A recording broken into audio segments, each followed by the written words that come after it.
Hello hi everyone, welcome to our YouTube channel Pratibha empowering skill and knowledge. నేను మీ మల్లేష్. ఈ junior Panchayat secretary recruitment court కేసుల్లో భాగంగా ఈరోజు ఒక కామన్ ఆర్డర్ అనేది ఇష్యూ చేయడం జరిగింది. సో నేను ఈ ఆర్డర్ని మీకు క్లుప్తంగా ఎక్స్ప్లెయిన్ చేసే ప్రయత్నం చేస్తాను. సో ముఖ్యంగా మనం ఈ యొక్క ఆర్డర్ని గమనించినట్టయితే ఇష్యూ చేసిన వారు హానరబుల్ శ్రీ జస్టిస్ అభినంద్ కుమార్ షావలి గారు ఈ యొక్క ఆర్డర్ని ఇష్యూ చేయడం జరిగింది.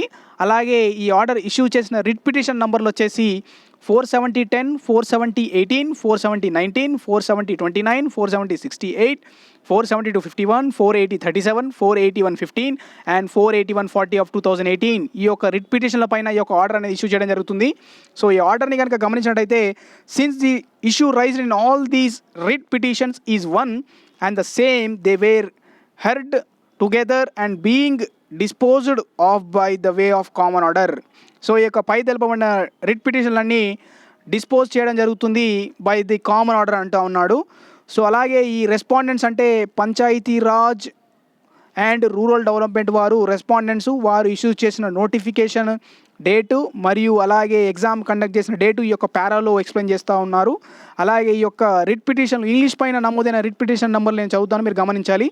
Writ petition numbers 47068, 47251 and 48115 of 2018 as specially contended that among the questions, the 14 questions were printed in English without being translated into Telugu, and the petitioners in these writ petitions have been appeared in Telugu medium in the written examination, and since the questions paper in the respect of 14 questions was not printed in Telugu, the petitioners could not attempt these 14 questions and they were deprived of their right to answer the questions, thereby value right to compete in the competitive examination is lost and they were denied proper assessment of their merit.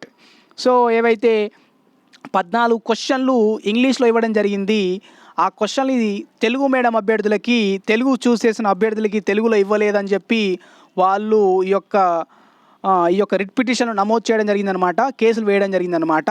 So ఈ కాలంలో అదే specify చేస్తూ ఉన్నారు, ఎవరైతే Telugu medium చూస్ చేసుకోవడం జరిగిందో వారు ఈ యొక్క ఇంగ్లీష్ క్వశ్చన్స్ని అటెంప్ట్ చేయలేకపోయారు. సో అందుకనే వాళ్ళు ఈ యొక్క మెరిట్ లిస్ట్లో రాలేకపోయారని చెప్పి వారు చెప్పడం జరుగుతూ ఉంది. అలాగే the learned counsel for the petitioners in order to strengthen their arguments.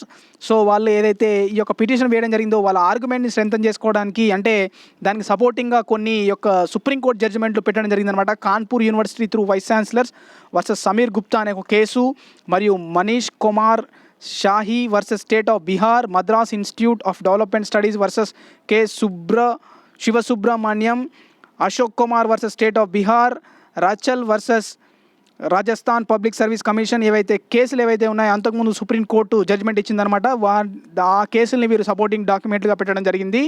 So అలాగే the learned special government pleader, ఎవరైతే గవర్నమెంట్ తరఫు వాదించిన ప్లీడర్ ఎవరు ఉంటారో, స్పెషల్ జీపీ ఎవరు ఉంటారో, ఆయన ఏమంటారంటే కంటెంట్ చేస్తూ ఉన్నాడు. Disputed 14 questions were referred to the expert body and they were read the questions and contended that every attempt was made to ensure appropriate final key is drawn by the consulting the expert committee అంటా ఉన్నాడు.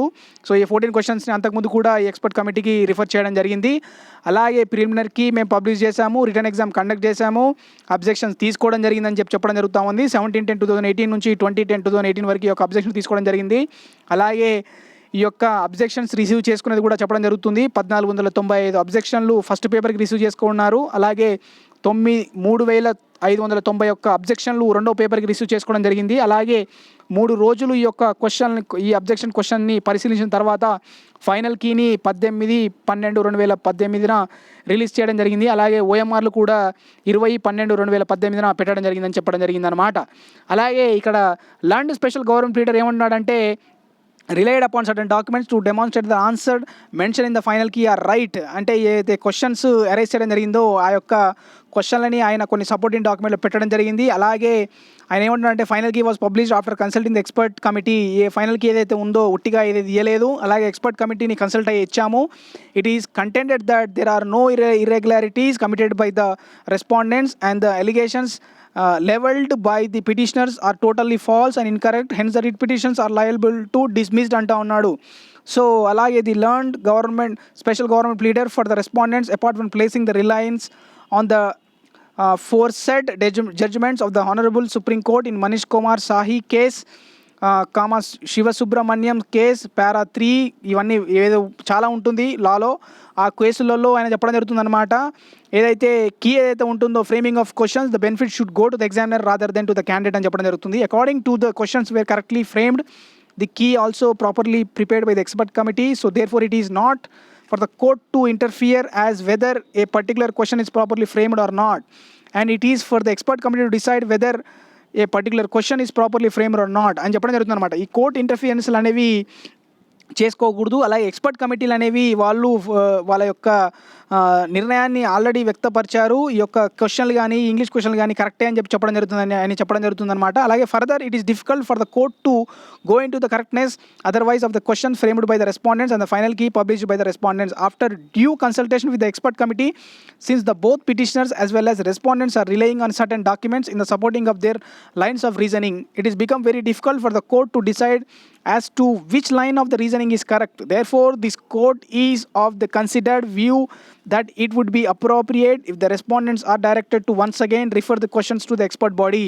So ఈ యొక్క questions అన్నీ మళ్ళీ expert బాడీకి కనుక refer చేసినట్టయితే బాగుంటుందని చెప్పడం జరుగుతుందన్నమాట. అలాగే ఈ క్వశ్చన్లతో పాటు 14 ఇంగ్లీష్ క్వశ్చన్స్ కూడా మీరు ఎక్స్పర్ట్ కమిటీకి రిఫర్ చేయండి అని చెప్తా ఉన్నారు. అలాగే ఇక్కడ reasoning given by the respondents is that 14 questions were framed in such a way that, అంటే ఇంగ్లీష్ పైన చెప్పడం జరుగుతుంది. ఈ యొక్క గవర్నమెంట్ ప్లీడర్ గారు ఏమన్నారంటే ఈ యొక్క 14 క్వశ్చన్స్ అనేవి ఇంగ్లీష్ కాంప్రిహెన్షన్స్లో ఇవ్వడం జరిగింది. అలాగే ఈ యొక్క ఇంగ్లీష్ క్వశ్చన్స్ అనేవి కాంప్రిహెన్షన్ ఇవ్వడం జరిగింది. Naturally the questions were be asked English there cannot be any translation of the question. It would be dilute the standards of testing in English language.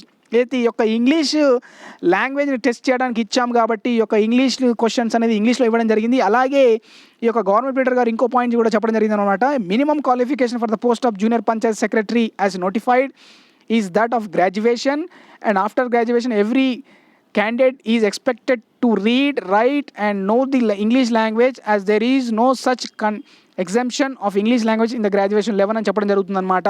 So ఇది loud ఆయన ఏం చెప్తున్నాడంటే ఈ యొక్క graduation level English language ఈ యొక్క ఎగ్జామ్కి English language అనేది మేము టెస్ట్ చేయడానికి ఇచ్చాము, బేసిక్ కాంప్రిహెన్షన్ ఇవ్వడం జరిగిందని చెప్తా ఉన్నారు.